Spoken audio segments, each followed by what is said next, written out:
Hello everyone, it's TzEt6Vyta Apologetics again here at Dearborn, Michigan. We've been going through the various booths, getting the information that's found at tables, and here's one that I found extremely interesting. It's called Uprooting the Forces of Evil, Islam's War on Terrorism.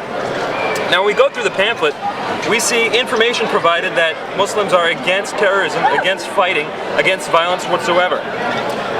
It quotes chapters of the Quran, using them as information that says that the Quran does not promote violence. For example, Al-Ma'idah verse 32, it says, "It would be as if he killed the whole of mankind, and if anyone saved a life, it would be as if he saved the whole of mankind."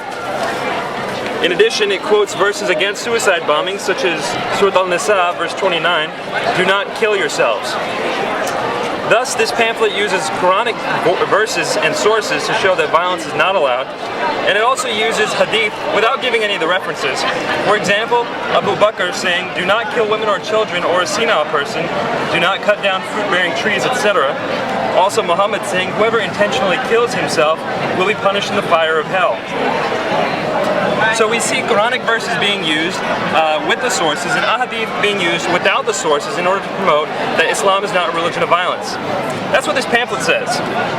But I wonder what this book has to say about the issue. When we turn to the Quran, we see something entirely different. What we see is violence, the verses that promote violence. For example, chapter 9, verse 29 of the Quran.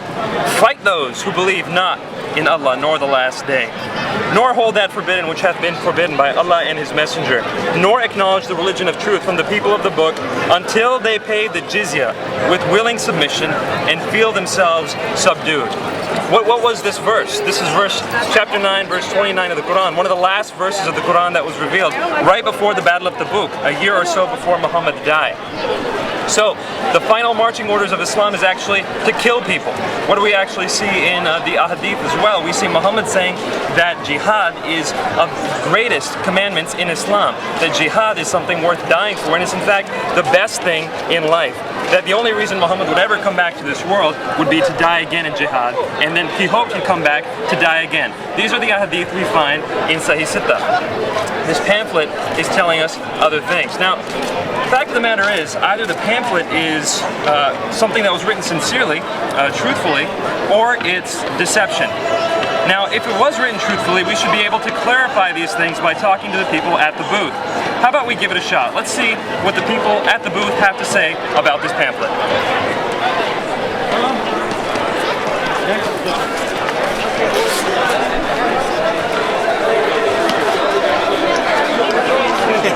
We're on the pet, man. We're on the phone.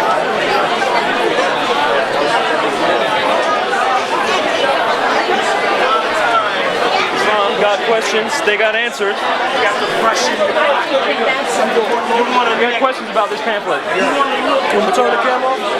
Well, you wanted to get this recorded so you can do this thing on the No, turn the camera off, I'll talk to you. No camera?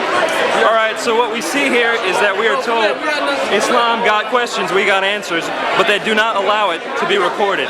Is this deception? I give you the answer.